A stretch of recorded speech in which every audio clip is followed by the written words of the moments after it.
Today's video is brought to you by Zoo Tiles Hime. This is actually one of the games that's been sent to me for feedback. Starter Set 1 is available now, and Starter Set 2, with the updated rulebook helped out by yours truly, will be available in the spring. Zoo Tiles is a game where you take characters from the Chinese zodiac in the form of cute little animu girls and try to make squares where everybody gets along to have a perfect little picnic. But what if somebody who doesn't work out comes along? Then it's time for battle! Drop the obstacles, move your units, unleash the pigs of war!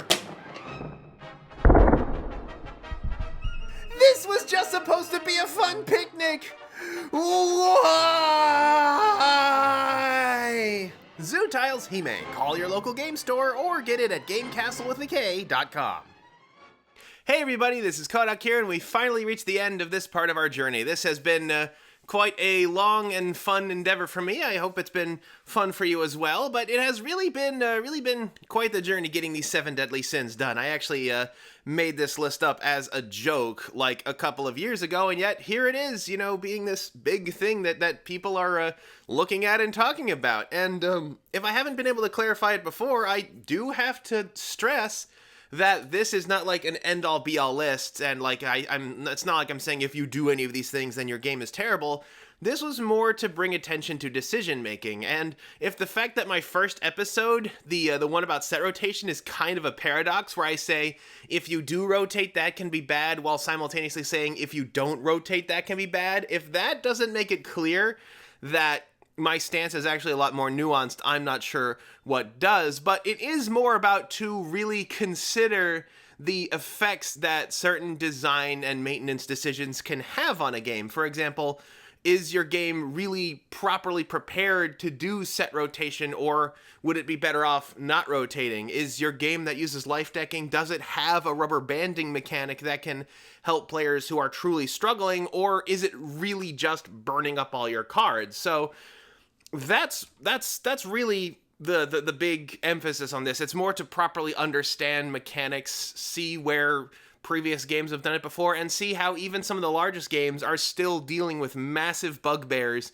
to this day. Like, Magic the Gathering's Eternal format, in hindsight, is actually a bit of a troublemaker because it causes Standard to be damaged, because the Eternal format allows you to use all of the cards, all of the previously busted cards, unless they're like truly outrageous, then you can use them. So a lot of people who play the Eternal formats are looking at the Standard sets only for what cards are good in Eternal, so Magic puts out some cards that are way too powerful for Standard in order to appeal to those Eternal format players. It's a bit of a vicious cycle.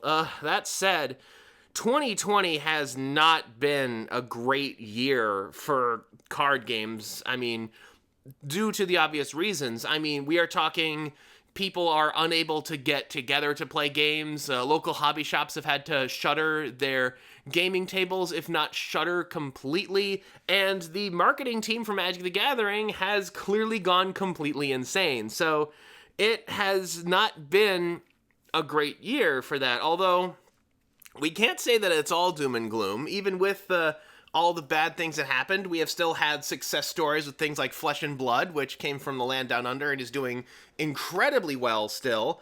And there's also the Digimon card game, which had its sort of soft worldwide release just last week and sold out of everything in just a few hours. So this is going to be something fun to look forward to, even though its official release is not until late January of next year. And to be said, even though I've made these as a teaching tool, I myself have managed to learn a lot from this experience. I have learned about the vast world of Latin American trading card games that came out in the wake of Mitos y Leyendas. I have I've gotten to learn some of the bad things, like how if you like crowdfunding, like using kickstarting a trading card game is kind of a fool's errand. So the best you can do with a trading card game with places like Kickstarter is gauge interest, because unlike things like expandable card games or deck builder games or games with, you know, fixed sets, a trading card game needs things like a gaming environment, it needs to develop a secondary market, and that's really not easy to do when it's just a bunch of people buying the cards remotely. I mean, even the makers of Force of Will themselves, when making a spin-off game, had to try twice and barely made it across the finish line when developing their own trading card game spin-off. And this is an established company with an established game struggling at this, so most games just don't quite make it across the mark. That said, I've seen some games like Lightseekers instead use it as a way to gauge interest, to have actually a fairly low goal that doesn't even make up a lot of the funding. It's more like part of the marketing effort to get some cards into the hands of people early to help drum up some interest that can hopefully spread to local game stores and things like that. Also in 2021, we are going to have Bakugan's delayed local hobby store support is supposed to get off the ground, and there's also rumors about a Chaotic remake. Although on these two things, I put a massive grain of salt on that news. Until I see something concrete from both of these camps, then I'm not sure what else to say. But yeah, this is definitely not the end of the, or at least of my videos about trading card games, about common mechanics and their effects.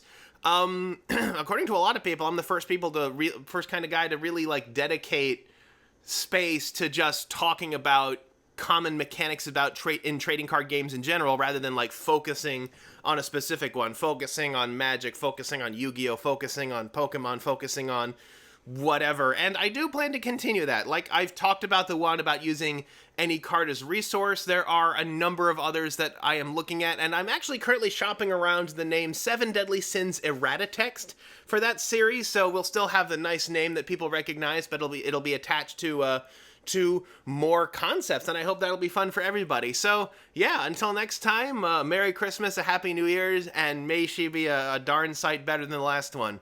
This is Kodak signing off.